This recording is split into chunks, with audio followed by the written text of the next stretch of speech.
Ողջունում եմ բոլորիդ, հարգելի հայրենակիցներ, հարգելի գաղափարակից ընկերներ։ Անչափ ուրախ եմ տեսնելով, որ օր-օրի ժամ առ ժամ ավելանում են մեր շարքերը գաղափարակից եւ նվիրյալ ընկերներով։ Ինքներս մեզ բնականաբար բոլորս հարց ենք տալիս. ինչով է պայմանավորված մեր ձևով շարժման իմաստը եւ ուժը։ Պատասխանը շատ հստակ է եւ պարզ։ Հայրենիքի Հայաստան պետության համար կայուն, անվտանգ եւ զարգացման հեռանկար ունեցող ապագայի կերտումն է։ Բնականաբար կառաջանա հաջորդ հարցը. ունենք մենք արդյոք այդ ռեսուրսները, հնարավորությունները եւ ներուժը։ Պատասխանը դարձյալ միանշանակ է. այո, ունենք եւ կարող ենք բերել դրա մասին վկայող ընդամենը մեկ բան. օրեցօր մեր շարքերի ավելացումը տաղանդաշատ եւ բանիմաց երիտասարդներով, ինչպես նաեւ մեր ձևով շարժման կորիզը կազմող անդամների անցած ճանապարհը եւ կատարած գործերը։ Հարգելի հայրենակիցներ, մեր ձևով շարժման առանձնահատկությունը կայանում է հետեւյալով. մեր շարժումը Հայաստանի Հանրապետությունում միակ շարժումն է, որի տարբերություն մնացած բոլոր նմանատիպ շարժումների, քաղաքական միավորների ունի մեկ բացարձակ առավելություն ստարտային։ Դա մեր ազգային բարերար շարժման գաղափարական առաջնորդ պարոն Սամվել Կարապետյանի գործոնն է։ Ինչով է կարևոր պարոն Սամվել Կարապետյանի գործոնը։ Ուրեմն նա ոչ թե խոսքերով, այլ իր գործերով, կատարած աշխատանքով, անիրական թվացող նախագծերի իրականացմամբ ապացուցել է,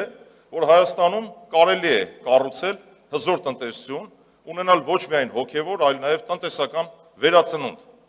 Պարոն Կարապետյանը բազմաթիվ անիրական թվացող նախագծեր է իրականացրել տնտեսության բոլոր հատվածներում՝ շինարարություն, արդյունաբերություն, արտադրություն, ներդրումներ, ենթակառուցվածքների զարգացում, եւ սա վկայում է ընդամենը մեկ բանի մասին, որ ոչ թե մենք կարիք ունենք խոսքով ապացուցելու, որ դա հնարավոր է, այլ գործով արդեն իսկ ապացուցված է, եւ այդ ամբողջը ընդամենը պետք է տեղափոխվի եւ պրոյեկտվի պետական համակարգի վրա։ Այսինքն այդ փորձը մենք արդեն ունենք։ Մեկ կարևոր առանձնահատկության մասին եմ ուզում հատուկ շեշտել, խնդրում եմ ուշադրություն դարձնել։ Պարոն Կարապետյանը միակ ազգային բարերարն է, գուցե ծայրահեղական հնչի գնահատական, այլ բարերարներ եւս կան, ես չեմ ուզում նսեմացնել մյուսների դերը, բայց ուղեկցել է իր գործունեությունը լուռ բարեգործական ծրագրերով, քրիստոնեական ձևով։ Ես դա բազմիցս արտահայտվել եմ տարբեր լրատվամիջոցներով։ Ինչ է դա նշանակում։ Դա նշանակում է, որ ոչ թե ի ցույց դնելու համար են այդ բարեգործությունները արվել, այլ մեր ժողովրդի իրական կարիքների բավարարման նպատակով։ Ինչ է դա նշանակում։ Բավարարվել են առողջապահական խնդիրներ, կրթական խնդիրներ, ենթակառուցվածքներ են զարգացել եւ այլն։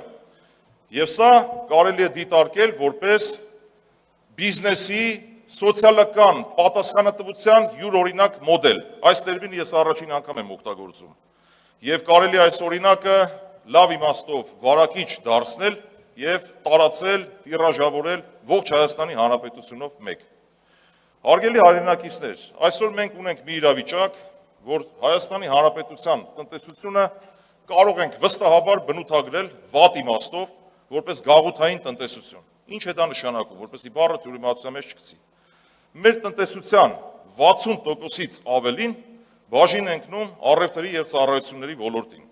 Եվ պատահական չէ, որ մեր իշխանավորներից շատերը, երբ խոսում են տնտեսական աճի մասին, մատնացույց են անում Երևանի կենտրոնի սրճարաններում գտնվող մարդկանց քանակը, որը բացարձակ կապ չունի իրական տնտեսական վիճակի հետ։ Ինչ ենք մենք առաջարկում, որն է մեր ձևը, որն է մեր առաջարկը։ Մենք առաջարկում ենք գաղութային տնտեսությունը վերածել արդյունաբերական տնտեսության, որը հիմնված կլինի նորագույն տեխնոլոգիաների վրա։ Հնարավոր է արդյոք դա։ Այո, հնարավոր է միանշանակ։ Բերեմ ընդամենը մեկ փաստ։ Հայաստանի Հանրապետության ներմուծման եւ արտահանման միջև մենք ունենք 4 միլիարդ դոլարի տարբերություն։ Այսինքն ավելի շատ ներմուծում ենք, քան արտահանում։ Եվ հետեւաբար ունենալով փորձը, ունենալով առողջ տրամաբանական գաղափարները, մենք կարող ենք այդ ներմուծվող ապրանքների գերակշիռ մասը արտադրել Հայաստանի Հանրապետությունում, որը իր հերթին կնպաստի բարեկեցիկ աշխատանք մեր ժողովրդի համար եւ, ինչպես ես արդեն նշեցի, գաղութային տնտեսությունից անցում կկատարենք իրական տնտեսության, որը արդյունաբերական տնտեսությունն է։ Հարգելի հայրենակիցներ, այդ ճանապարհին մենք ունենք բազմաթիվ խոչընդոտներ։ Այս վերջին տարիներին Հայաստանի Հանրապետության կառավարությունը ընդունել է մի շարք որոշումներ, ներդրել է մի շարք ճակերտավոր նորամուծություններ, որը խաթարել է ոչ միայն ներդրումային միջավայրը, այլ նաև բարդացրել է բոլորիս կյանքը, խոչընդոտում է փոքր եւ միջին բիզնեսի կյանքը։ Ինչի մասին է խոսքը, ընդհանրապես բերեմ մի քանի օրինակներ։ Կրկնապատկվել է շրջանառության հարկը։ Ես նրանք մասնավոր օրինակներ եմ բերում, օրինակները բազմաթիվ են, այնպիսի տպավորություն չլինի, որ սահմանը փակում եմ նրանով ինչ պետք է ասեմ։ Եվ շրջանառության հարկի կրկնապատկման արդյունքում ինչ է դա նշանակում։ Փոքր բիզնեսի ներկայացուցիչը, որ ուներ X շրջանառություն, վճարում էր, ասենք թե 200,000 դրամ, այժմ վճարում է 400,000 դրամ։ Ինչ ձևով ուզում է դա փաթեթավորեն, արդարացնեն, որ դա այդպես չէ, դա այդպես է։ Մասնավորապես ծառայությունների ոլորտում։ Իսկ ծառայությունները մեր տնտեսության մեծագույն բաժիններից մեկն են կազմում։ Եվ այդ շրջանառության հարկի փոփոխման արդյունքում վերջին 1 տարվա ընթացքում Հայաստանում փակվել են 2000 եւ ավել փոքր եւ միջին ընկերություններ։ Իսկ դա նշանակում է, որ այդ ընկերությունների սեփականատերերը, աշխատակիցները պոտենցիալ արտագաղթողներ են մեր երկրից։ Հարկային դաշտ է բերվել միկրոբիզնեսը։ Ինչ է միկրոբիզնեսը։ Այդ մարդիկ չվճարելով հարկեր, որևէ վնաս չեն հասցրել պետական բյուջեին, բայց ունեցել են 1, 2, առավելագույնը 3 աշխատատեղ, վճարել են եկամտային հարկը եւ մեր երկրից չեն արտագաղթել։ Դա ամբողջ մեր շրջանառության մեջ ընդամենը 1% է կազմում շրջանառության հարկը։ Հաջորդ այսպես կոչված ճակերտավոր նորամուծությունը։ Բացարձակ թվով 5-ից 10 անգամ ավելացել է գույքահարկը։ Անշեղորեն աճում է պետական պարտքը։ Ավելացել են տեղական տուրքերը, որը լրջագույն հարված է հասցրել շինարարության ոլորտին։ Եվ այս ամբողջը մենք պետք է վերանայենք։ Կրկնում եմ, սա բացասական ազդեցություն է ունենում մեր ներդրումային միջավայրի վրա։ Հարկային եւ մաքսային ոլորտում իրենց բառով եմ ես ուզում ասել 2018 թվականի։ Ցավոք սրտի տնտեսվարողները շարունակում են մնալ տուգանքի մատերիալ ճակերտավոր։ Եվ չնչին խախտումների համար մաքսային ոլորտում մասնավորապես դա չեն կարող հերքել, փաստերով կարող եմ ապացուցել, եթե ձեզանից որևէ մեկին հետաքրքիր լինի առանձին հանդիպումներով եւ կոնկրետ օրինակներով։ Չնչին խախտումների համար մարդիկ ենթարկվում են վարչական պատասխանատվության եւ գոյություն չունի պատասխանատվության ինստիտուտ։ Ինչ է դա նշանակում։ Դա նշանակում է, որ եթե հետագայում պարզվի, որ տվյալ տնտեսվարող սուբյեկտը որևէ մեղավորություն չուներ, նման վարչական ակտ կայացրած պաշտոնյաները որևէ պատասխանատվության չեն ենթարկում։ Մենք ներդրելու ենք այդ պատասխանատվության ինստիտուտը։ Այնուհետև հարկային ոլորտում ավելացել են տնտեսական հանցագործությունների մասով վերջին 1 տարվա, 2 տարվա ընթացքում առավել քան 60%-ով քրեական վարույթները։ Դա անթույլատրելի է։ Մենք պետք է իսպառ բացառենք տնտեսվարող սուբյեկտներին քրեական պատասխանատվության ենթարկելու արատավոր պրակտիկան։ Ժորժ ջան, հարց կառաջանա, բայց այդ դեպքում իրենք ինչպես են ասում, որ մենք ունենք տնտեսական աճ։ Փորձեմ բացատրել շատ հակիրճ։ Բարեբախտաբար Հայաստանի Հանրապետությունը հանդիսանում է Եվրասիական տնտեսական միության անդամ։ Ինչ է դա նշանակում։ Դա նշանակում է, որ անկախ մեր կամքից, դա ես կանվանեի անուղղակի ինքնաբերաբար տնտեսական աճ, ռուս-ուկրաինական պատերազմի արդյունքում վերջին 3 տարիների ընթացքում բոլոր այն ապրանքները, որոնք համարվում են սանկցիոն ապրանքներ եւ չեն կարող ուղիղ արտահանվել Ռուսաստանի Դաշնություն, Հայաստանի միջոցով արտահանվել եւ վերարտահանվել են։ Բացի դա, հսկայական քանակությամբ ռուսական ոսկին վերջին 2 տարիների ընթացքում Հայաստանի միջոցով արտահանվել է Չինաստան եւ Միացյալ Արաբական Էմիրություններ,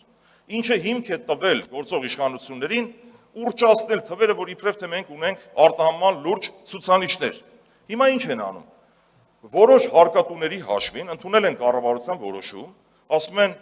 ովքեր իրենց ապրանքները կարտահանեն Եվրամիության երկրներ, մենք նրանց բյուջեից գումար կվճարենք։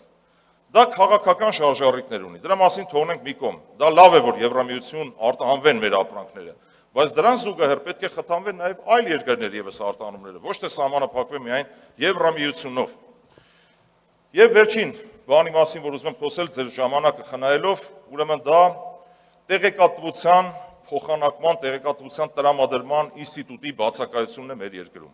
Այսօր բազմաթիվ գործարարներ, ովքեր ունեն նոր նախաձեռնություն, ցանկանում են տեղեկացված լինել Հայաստանի Հանրապետության գործող օրենսդրության, ընթացակարգերի վերաբերյալ, դիցուք ասենք որևէ ապրանք են փորձում ներկրել կամ արտահանել, ինչպես պետք է դա կատարեն, ինչ իրավական խոչընդոտների կարող են հանդիպել, եւ պետությունը փոխանակ օգնության ձեռք մեկնի, այդ մարդիկ շատ հաճախ փաստի առաջ կանգնելով ենթարկվում են տարբեր տիպի պատասխանատվական միջոցների։ Մեր առաջարկն է ստեղծել նման մեկ պատուհան սկզբունքով նաև տեղեկատվության տրամադրման կենտրոն ապագայում, երբ որ մենք լինենք իշխանություն, եւ այժմ նույնպես մենք մեր սահմանափակ ռեսուրսներով այդ առաջարկով հանդես ենք եկել։ Բոլոր այն տնտեսվարող սուբյեկտները, ովքեր կունենան մեր խորհրդի կարիքը, մենք պատրաստ ենք մեր ներուժը եւ գիտելիքները դնել դրա համար։ Ինչի մասին ես փորձեցի այս սահմանափակ ժամանակում խոսել, մենք անելու ենք մեր ձևով, այսինքն մեր հզոր կամքով, մեր առողջ գաղափարներով եւ մեր նվիրյալներով։ Շնորհակալություն ուշադրության համար։